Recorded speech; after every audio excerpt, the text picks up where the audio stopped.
건물 2개 동을 동시에 매입해서 개발한 케이스이기도 하고요. 문 연 지가 얼마 안 됐음에도 재방문하시는 고객들도 상당히 많습니다. 지난 주말에만 하더라도 토요일 기준으로 이 2개 동을 합쳐서 1,000만 원에 육박하는 매출을 기록을 했어요. 당연히 만실이었고요. 주말 하루에만요? 네, 숙박시설 개발을 해보시고 싶은데 방향을 못 잡고 계신다거나 하는 측면이 있으시다면 문의 남겨주시면 제가 한 분 한 분 직접 연락드리고 찾아뵙고 성심성의껏 상담을 드릴 수 있도록 하겠습니다. 네, 안녕하십니까 여러분. 더유식에서 호텔 개발하고 있는 이한용 팀장입니다. 오늘은 또 따끈따끈한 신상 호텔 2곳을 소개해드리고자 좀 여러분들 앞에 서게 되었습니다. 오늘 제가 나와 있는 곳은 대전 유성구. 숙박업이나 숙박업 투자에 관심이 있으신 분들은 이제 잘 아시는 그런 지명일 것 같은데요. 오늘 소개해드릴 현장은 이 유성구 중에서도 유성온천역 도보 2분 거리에 소재한 그런 핵심 역세권 상권에 위치한 숙박시설입니다. 오늘 소개해드릴 개발 사례의 포인트를 한 줄로 요약해서 먼저 말씀드리자면 따로 또 같이 정도가 있을 수 있겠습니다. 건물 2개 동을 동시에 매입해서 개발한 케이스이기도 하고요. 소로를 기준으로 도보로 한 10초 정도 거리에 소재한 건물 2동을 동시에 매입해서 리모델링을 통해 아주 양질의 숙박시설로 개발하게 된 그런 케이스입니다. 료칸 형제라고 말씀드릴 수가 있겠는데요. 제 바로 뒤에 위치한 이 건물이 그중에 이제 형 역할을 하고 있는 아늑 료칸 대전 유성점이고요. 이쪽으로 저를 좀 따라와 주시면 네, 바로 이 건물이 동생 역할을 하고 있는 케이브 료칸 대전 유성점입니다. 방금 보셨다시피 거리상으로는 상당히 가까이 소재하고 있고요. 규모적인 면도 2개의 동이 약간의 차이가 있습니다. 오늘 그런 부분을 중점적으로 여러분들께 말씀을 드리면서 이제 막 오픈한 신상 호텔의 내부까지 같이 보여드릴 수 있도록 하겠습니다. 그럼 먼저 아늑 료칸부터 들어가서 한번 내부를 어떻게 꾸며놨는지 상세히 볼 수 있도록 하겠습니다. 여기 내부 보시면 가장 기본적인 크기가 되는 스탠다드 룸의 크기였고요. 여기를 지금 이제 개발 이후에는 디럭스 조격 룸이 된 그런 케이스입니다. 이쪽으로 와보시면 상당히 재밌는 컨텐츠가 있는데요. 연인들끼리 서로 마주보고 조격을 할 수 있는 그런 컨텐츠를 구비를 해놨고, 이 호텔 같은 경우는 기본 하드웨어 자체가 상당히 우수한 그런 건물이었어요. 기본 스탠다드 객실 크기가 사실은 좀 이렇게 시원시원하게 면적이 빠져 있고, 이쪽으로 와보시면 네, 욕실입니다. 욕실까지도 이렇게 시원시원한 면적으로 빠져있는 하드웨어를 찾기가 쉽지가 않거든요. 좀 그런 점이 초기 개발 단계에서 물건 검토할 때는 강하게 작용을 했던 포인트이기도 합니다. 여기는 다음으로 보여드릴 객실이고요. 사실 객실 면적 자체는 아까 처음 보여드렸던 것처럼 스탠다드 룸 자체가 워낙 넓게 좀 면적 설정이 되어 있었던 하드웨어이기 때문에 아까 같은 경우는 조교 컨텐츠가 있었지만 이 방에는 또 이런 사우나 컨텐츠가 들어가 있는 걸 보실 수 있겠고요. 숙박시설 개발을 할 때 기본 객실 하드웨어가 우수하다는 거는 정말 이렇게 컨텐츠적으로 많은 변주를 줄 수도 있고, 또 투숙객 입장에서도 사우나가 들어가 있고 아까처럼 조격을 할 수 있는 공간이 들어가더라도 잠을 잘 수 있는 공간 자체도 넉넉하다는 그런 뜻이 되거든요. 처음에 사실 제가 왔을 때는 이 건물 자체가 영업을 중단한 상태였기 때문에 폐허에 가까웠는데요. 근데 그런 폐허 같은 이제 상황에서도 객실 레이아웃이 정말 잘 빠져있는 그런 느낌이 좀 선했던 기억이 납니다. 근데 유성 상권에는 료칸 컨셉의 호텔이 많지 않나요? 대전 유성구에 투숙 수요 계층 그리고 수요 대비 공급이 부족한 정도를 생각하면은 지금 수준에서 사실은 뭐 료칸풍의 숙박시설 공급이 그렇게 많은 편은 아니다 라고 말씀드릴 수 있겠고요. 또한 이 호텔 같은 경우는 천연 온천수가 들어온다는 그런 장점이 있기도 했던 초기 개발 포인트가 있었거든요. 그렇기 때문에 사실은 료칸풍의 숙박시설에 온천수가 들어온다는 건 그 자체로도 시너지가 좀 많이 발생할 수 있는 부분이기도 하죠. 그런 면에서 료칸이라는 어떤 숙박시설의 솔루션과 가장 잘 어우러지는 지역이 유성구가 아닐까 싶은 그런 생각이 들긴 합니다. 네, 이쪽으로 한번 와보시겠어요? 욕실에 토굴탕 컨텐츠를 접목한 스위트 토굴탕, 이 4인 타입의 룸인데 지금 보시다시피 목소리가 울릴 정도로 사실 객실 크기가 크고요. 다만 이게 저희 기존 숙박시설 개발하듯이 벽을 트고 객실을 통합한 형태가 아니라 원래 객실 자체가 이랬던 거예요. 오, 진짜 넓었네요. 여기는 그러면은 위치도 너무 좋았고 건물도 너무 좋은 형태였던 거네요. 네, 사실은 아늑욕한 건물 같은 경우는 좀 히스토리가 있습니다. 다른 건물을 임장을 왔다가 우연히 보게 된 건물이고, 이 물건을 검토했을 때 첫눈에 좀 반했던 케이스입니다. 개발을 정말 속사포로 좀 진행을 했던 바 있고요. 그런 사연이 있었던 재미난 그런 현장이기도 합니다. 네, 이쪽으로 한번 쭉 들어와 보시면 여기 또 재밌는 공간이 있습니다. 이 욕실 자체가 기존에 원체 컸던 하드웨어 하드웨어인 거예요. 그래서 이렇게 문을 닫고 보시면 여기 3인 정도는 좋게 들어가는 어떤 조적 욕조, 저희가 이제 토굴탕처럼 개발을 해놓은 거거든요. 그래서 흡사 토굴에 들어와 있는 것 같은 느낌을 주는 욕실 하드웨어가 이미 거의 완성에 가깝게 좀 존재를 했던 그런 현장이기도 합니다. 여기가 그럼 시그니처 객실인 거죠? 아직은 놀라시기엔 이릅니다. 여기는 이제 중간 정도 위계 룸이고요. 이 호텔에서는 적어도 시그니처 룸은 따로 또 공간 구성이 돼 있기도 하거든요. 제가 이제 이어서 좀 소개를 해드릴 수 있도록 하겠습니다. 네, 사실 앞서서 보여드린 룸 타입들은 휘리릭 보면서 넘어왔는데, 사실은 오늘 여기 방문한 목적은 여러분들께 이 방을 얼른 보여드리고 싶어서이기도 했거든요. 이제 이 호텔의 비장의 무기인 시그니처 룸을 한번 여러분들께 보여드릴 수 있도록 하겠습니다. 네, 이쪽으로 오시면 와, 들어오자마자 욕조가 이렇게 있네요. 4인 타입의 시그니처 룸이고요. 이 호텔은 참고로 이런 타입의 시그니처 룸이 2개 정도 존재를 하고 있습니다. 근데 이렇게 좀 입구에 들어서면서부터 확실한 와우 포인트가 좀 나올 수 있는 그 정도의 아주 넓은 면적이기도 했고, 이쪽으로 한번 쭉 들어와 보시면 욕실 같은 경우도 이렇게 건식 공간, 습식 공간 좀 구분돼서 구획이 돼 있을 정도로 기본 레이아웃이 잘 빠져 있었던 하드웨어이고요. 그리고 이쪽 보시면 아까 보셨던 그 사우나 컨텐츠도 더 넓게 이렇게 좀 들어가 있는, 정말 그 아늑 료칸이라는 브랜드가 줄 수 있는 컨텐츠는 모두 다 주고 있는 그런 타입의 객실이라고 보실 수가 있겠습니다. 와, 진짜 엄청 좋아요. 네.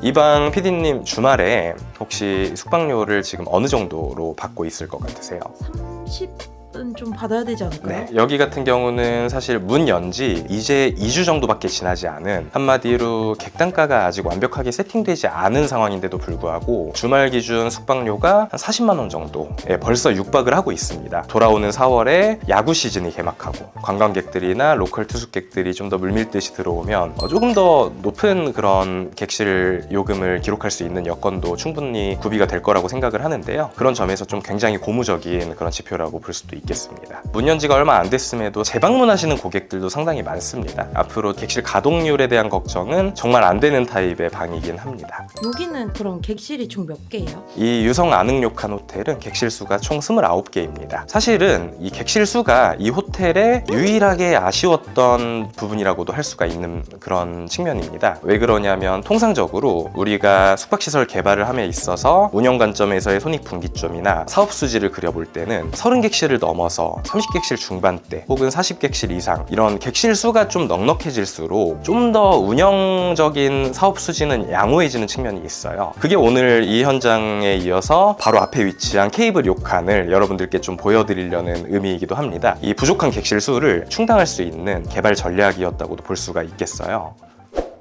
여기가 바로 오늘 이제 소개해드릴 두 번째 개발 사례인 대전 유성 케이블 료칸 호텔이고요. 객실 수는 21개 객실로 앞서 보여드린 아늑 료칸 호텔이랑 프런트를 하나로 운영하는 그런 통합 운영 전략을 좀 차용을 하고 있고요. 따라서 이 호텔은 무인으로 기본적으로 좀 돌아가고 있는 상태입니다. 여기 같은 경우도 주말 같은 경우에는 항상 만실이고요. 평일 가동률도 거의 전국 최강 수준의 그런 가동률을 기록하고 있는 현장이거든요. 수익성적인 면에서 하방을 받쳐주는 역할을 톡톡히 수행하는 그런 호텔이라고 보실 수가 있겠습니다. 네, 케이블 료칸 호텔 같은 경우는 기본적으로 이 어두운 조도 그리고 좀 이 침착한 분위기에 맞춰서 설계된 그런 료칸 호텔이라고 보실 수가 있겠어요. 아까 서두에 보셨던 아늑 료칸의 어떤 밝고 아늑한 느낌이랑은 좀 상반되는 느낌을 줌으로써 브랜드적인 바리에이션을 확실히 해둔 부분이기도 하고요. 따라서 투숙객 입장에서는 아늑 료칸에도 묵어보고 케이블 료칸 호텔에도 묵어보고 하면서 좀 다채로운 경험을 할 수 있는 그런 형태로 의도된 개발 전략이 적용됐다고 보실 수가 있겠습니다. 보시다시피 프런트의 기능을 언제든지 할 수 있게 공간 자체는 안배를 해놨지만 기본적으로 프런트는 하나의 호텔에서 통합 역할을 수행함으로써 좀 관리의 용이성을 제고한 형태이고요. 이 말은 무슨 말이냐면 추후에 이 호텔만 분리해서 매각을 진행한다거나 그랬을 때 매수인의 입장에서는 언제든지 단독으로 운영할 수 있는 하드웨어 자체는 구축을 해놨다고 보실 수가 있겠습니다. 특히나 대전 유성구 같은 경우도 이 부동산 시행 사업이 매우 활발한 그런 지역이기도 하고요. 또 또한 이런 케이블 료칸 같은 20객실 초반대 규모의 호텔들은 호텔 운영을 직접 하시려는 분들이 매수 검토를 정말 활발하게 하는 정도의 규모거든요. 그래서 언제든지 예상하지 못했던 엑시트를 진행했을 때도 충분히 분리해서도 각자 도생이 가능하도록 구조를 수립해 놓은 부분이라고 보시면 되겠습니다. 이제 이 호텔의 가장 기본이 되는 스탠다드 룸부터 한번 보여드리겠습니다. 앞서 보신 아늑 료칸 호텔이랑은 다소 다른 조건인데요. 이 케이블 료칸 유성점 같은 경우는 기본적으로 객실 하드웨어가 굉장히 좀 작은 형태였습니다. 따라서 브랜드적으로도 좀 고민을 했을 때 아늑 료칸이라는 브랜드로 같은 위계를 설정하면 오히려 마이너스가 될 수도 있겠다. 오히려 좀 좁은 공간에 맞는 우리가 가진 또 하나의 료칸 브랜드인 케이블 료칸 이 모듈을 배치함으로써 한마디로 조도를 좀 낮춤으로써 공간 자체가 그렇게까지 작아 보이지 않게 연출을 했다는 뜻이에요. 실제로 케이블 료칸 호텔은 저희가 여러 좀 개발 케이스를 통해서 이미 객실 가동률이나 좀 작은 크기의 룸에서 받을 수 있는 객단가적인 지표나 이런 측면으로 좀 어느 정도 검증을 끝낸 그런 브랜드이기도 해서 역시나 이 상권에서도 좀 그런 전략이 잘 먹혀들고 있습니다. 이 호텔 같은 경우에 서두에 설명드린 것처럼 작은 객실을 토대로 형성이 되어 있는 그런 하드웨어인데요. 그럼에도 불구하고 각각의 건물에서 완성도를 줘야 됐기 때문에 이 호텔도 좀 비장의 무기인 시그니처 룸을 조성을 해놨습니다. 아까 서두에 보여드렸던 아담한 크기의 스탠다드 객실을 생각하시면 깜짝 놀라실 거예요. 한번 보여드리겠습니다. 여기 같은 경우 4인이 전혀 문제없이 묵을 수 있는 그런 크기의 공간으로 좀 안배가 돼 있고요. 충분히 이 자체만으로도 경쟁력을 확보할 수 있을 정도로 좀 하드웨어 구축을 해놓은 그런 사례입니다. 이 객실 같은 경우는 주말에는 항상 만실이고요. 실제로 후기를 좀 보면은 굉장히 평이 좋습니다. 이쪽으로 와보시면 아마 어떤 말인지 좀 더 잘 아실 수 있을 것 같습니다. 야외 테라스 공간인데요. 바깥 공기랑 좀 통하면서 시야에서는 가려지는 형태로 공간 구성이 되어 있는 걸 보실 수가 있어요. 좀 위에는 전자동 형태의 어닝을 조성을 해서 비가 올 때도 비를 다 맞지 않고 피할 수도 있는 그런 형식으로 개발이 되어 있고, 여기도 마찬가지로 한 4인이서 충분히 즐길 수 있는 노천탕에 가까운 형태로 그런 공간이 조성이 되어 있는 걸 보실 수가 있겠습니다. 진짜 분위기 너무 좋은데요? 네, 그렇죠. 그리고 우리가 스파 경험뿐만 아니라 항상 스파에는 사우나가 빠지면 사실 좀 섭섭하거든요. 그래서 목욕을 즐기고 사우나를 즐기고 또한 외기욕까지 즐길 수 있는 공간 구성이 되어 있는 걸 보실 수가 있겠습니다. 근데 여기 그러면은 두 개 동시에 오픈하셨다고 했잖아요. 네네네. 2주 정도 됐는데 매출이 괜찮게 나오고 있는 거예요? 네, 그럼요. 매출 같은 경우는 초기 계획했던 대로 지금 상당히 우상향 곡선을 그리고 있고, 지난 주말에만 하더라도 토요일 기준으로 이 두 개 동을 합쳐서 1,000만 원에 육박하는 매출을 기록을 했어요. 당연히 만실이었고요. 아, 주말 하루에만요? 네. 또한 번외로는 초기에 좀 계획을 했던 것보다 대실 수요층이 좀 더 탄탄한 측면을 관측을 하고 있습니다. 그 말인즉슨 객실 가동률이 우리 목표치에 도달을 하게 된다면 초기에 예상했던 것보다 어쩌면 조금 더 높은 수준의 매출을 확보해 볼 수도 있겠다라는 좀 희망찬 사항이 있기도 해서 여기 같은 경우엔 모든 지표가 다 고무적으로 돌아가고 있는 그런 현장이라고 볼 수가 있겠습니다. 근데 이게 약간 대전 유선 상권이라고 해서 매출이 다 잘 나오는 건 아니잖아요. 아, 그럼요. 네. 얼마 전에 여러분들께 소개해드렸던 대전 근처에 공주 동학사라는 상권에서 료칸 호텔을 개발했던 좀 그런 케이스도 있고요. 그런 케이스들에 빗대서 생각을 해보면 상권도 중요하지만 그에 못지않게 입체적인 개발 전략이 무엇보다 중요하다라고 보실 수가 있겠습니다. 팀장님, 네. 대전 상권이 숙박 상권으로는 엄청 좋은가 봐요. 네. 현 시점에서는 사실은 지방권역 대도시 중에 가장 좋은 지표를 그리고 있는 도시가 대전이라고도 볼 수가 있습니다. 그렇기 때문에 이미 저희 더유식에서도 그렇고 개인 단위에서 투자를 하시는 그런 숙박시설 투자자분들도 그렇고 대전 지역에는 많이 진출을 해 있는 상황이시고요. 다만 그렇다고 해서 반드시 대전 지역에만 나는 물건 검토를 해야 되겠다, 이런 방향은 옳지 않을 수가 있어요. 예를 들어서 이 부동산의 경기라거나 어떤 숙박업적인 영업의 현황이나 결국엔 좀 사이클을 그리는 형태가 될 텐데요. 예컨대 대전 지역만 해도 5년에서 6년 전에 이 정도의 지표를 그리던 도시였냐? 그건 아니거든요. 그렇기 때문에 지방권역 대도시를 기준으로 하면은 대전에 못지않은 지역들이 상당히 많고 아직도 저평가돼 있거나 사각지대에 있는 그런 지역들도 상당히 많다라고 좀 저희는 관측을 하고 있습니다. 따라서 이제 개발 전략을 수립할 때 앞으로 잘 될 곳이 어디인지, 또한 아직 저평가되고 있는 곳이 어디인지, 좀 그런 관점부터 시작해서 보다 입체적인 개발 전략을 짜보시는 것도 굉장히 도움이 될 것 같습니다. 네, 여러분, 오늘도 제가 오랜만에 대전 지역에 내려와서 재미있는 숙박시설 개발 사례를 여러분들께 좀 소개를 해드렸는데요. 저희 더유식에서는 오늘 보신 것처럼 정말 다양한 지역에서, 다양한 상권에서, 그리고 또 다양한 형태로 숙박시설 개발을 하시는 데 있어서 도움을 드리고 있습니다. 여러분들께서도 혹시나 숙박시설 개발을 해보시고 싶은데 아직 정확한 전략을 수립하지 못하고 계신다거나 방향을 못 잡고 계신다거나 하는 측면이 있으시다면 부담 없이 저희 댓글 링크를 통해서 문의 남겨주시면 제가 한 분 한 분 직접 연락드리고 찾아뵙고 성심성의껏 상담을 드릴 수 있도록 하겠습니다. 앞으로도 더 재미있고 더 많은 숙박시설 개발 사례를 통해서 여러분들께 인사드릴 수 있도록 하겠고요. 오늘 긴 영상 시청해주셔서 진심으로 감사드립니다. 네, 지금까지 더유식의 이한용 팀장이었습니다.